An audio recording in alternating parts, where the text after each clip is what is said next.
Now, the reason we gave you this as a laminated piece, because if you want to come and talk to people about coaching culture, wouldn't it be nice to actually have something that you can, that you can pull out and you can talk about, okay?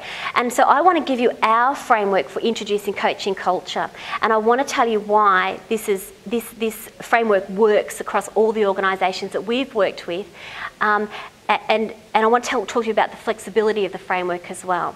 Now, as I do this, think about how are you inspiring workplace cultures? How are you introducing coaching culture into your workplace, your organisations, your workplaces, but also with the clients that you're actually coaching? Okay, so your job now is to go ding, I'm doing that, ding, I'm doing that. Okay, I actually want you to validate, this is part of the workshop, to go, yeah, I'm doing that. That's how I'm influencing organisations, that's how I'm influencing coaching culture. And then share those ideas and share those stories, and then we create the groundswell. Okay, so what happens when organisations are introducing coaching culture? They start in the blue, okay, the visual people. I'm going to talk colours, if that's okay. I can see some visual people in the room. They start with the leader's visions and values. So as I said, if the leader of the organisation, as high up as possible, has set a mandate for coaching, now coaching comes through to the organisation. How do we sell it to them? How do we sell it to them? We can sell it in terms of what's most important to them. So if performance improvement is, if performance management conversations, that people can have performance management conversations is most important to them, that's what we're going after.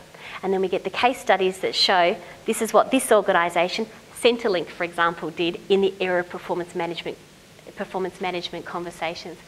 1,500 people in Centrelink went through their 2-day coaching program.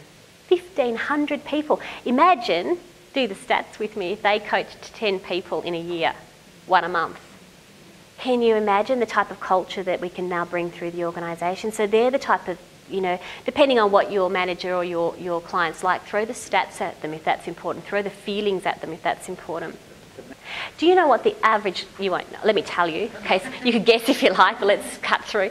318% is the average return on investment that they have tracked over 3 years, so it's a longitudinal study, over 3 years in terms of the benefit, actual dollar benefit on coaching. Natalie, are these stats in your book? Yes. Oh, excellent. Did I mention that? I thought I was being pretty good actually, yeah. Okay, so if you want to, and they're actually, they did that in lending services in the mortgage processing area, and they looked at how long does it take a person to actually process a mortgage, how long does it take to do certain productivity things. If we do coaching, how does that time frame shrink? They actually did productivity services. So these are what you need to pull out, and if your CEO or your manager or your client's the numbers statistics type of person, you start giving them these statistics. Yeah, and there's great studies there now, so you can actually pull them out and start using them from the benefit point of view. Okay. Now, if it's not the CEO or the general manager, it's the champion. And I know there's champions in this room, and we love and we're grateful for champions. They're the people who believe in coaching, and despite not having wide-scale organisational support, have decided they're going to do it. Okay, they're going to introduce coaching one coaching question at a time. Okay, they're going to start influencing people from a coaching point of view, one coaching conversation at a time.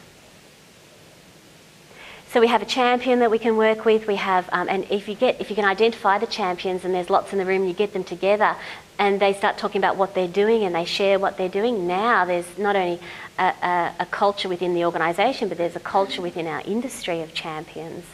And that's what we're trying to do as well, gather those people.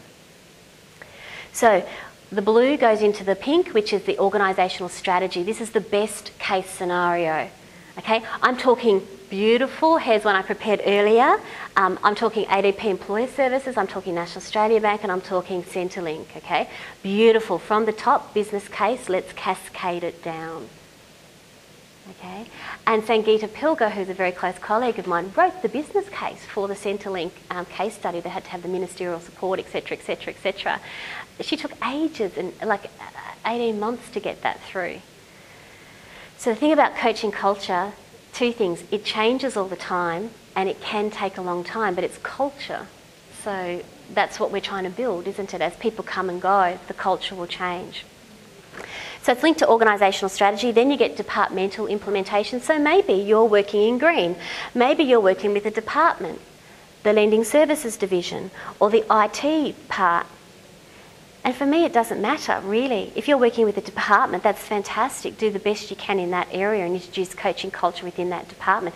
You can sell coaching culture to a business leader who then brings it through the team meetings and things like that. Maybe you're working with, by the way, these little captions here, these are the inputs, so these are the things that go into the process. Organisational artefacts I've already talked about, so you'll see coaching culture when the orange starts to happen, see there? Job descriptions, review and reward, performance reviews, org charts, recruitment strategies. So one of my top HR managers that I work with started to ask very pointed coaching questions in the interview process. And not, what are your strengths and what are your weaknesses and tell me a time when you did this. Really great questions to try to understand different preferences people had and what their awareness of themselves and others around them and things like that. Then you'll see the yellow part is coaching programs are part of leadership programs, which we're seeing in a lot of the government tenders, as I talked about, and then you'll have individuals and teams coaching. So I wonder, why don't you take a moment for yourself and see where you're actually influencing coaching culture within organisations. If you're in the blue or get to work in the blue with the CEOs, if you're writing the organisational strategy, cooking up the plans, you're in the pink. If you're working with departmental leaders, you're in the green. If you're a service provider, a HR consultant, and you're actually consulting from a job description point of view and you're helping recruit and you're helping to train people, you're in the orange. You might be doing a lot of the yellow. You might be involved in a leadership program, cooking something up there and introducing coaching. And a lot of us in the room will be doing purple, individual and team coaching. Okay? Have a moment for yourselves. Take 2 minutes. Talk with the person next to you and go, yeah, ding, I'm doing that, I'm doing that. Oh, and don't forget the absolutely important red bit here. What's really important from a coaching cultural point of view is that there's action plans, there's stuff going on, that there's monitoring, feedback, return on investment. So this completes the actual loop. And that's going on an ongoing basis. We want to collect that data because the data actually sells it to a number of our general managers. Yeah? Take 2 minutes for yourself. Have a bit of a chat. I'm doing this, I'm doing that. Have a bit of a think about it.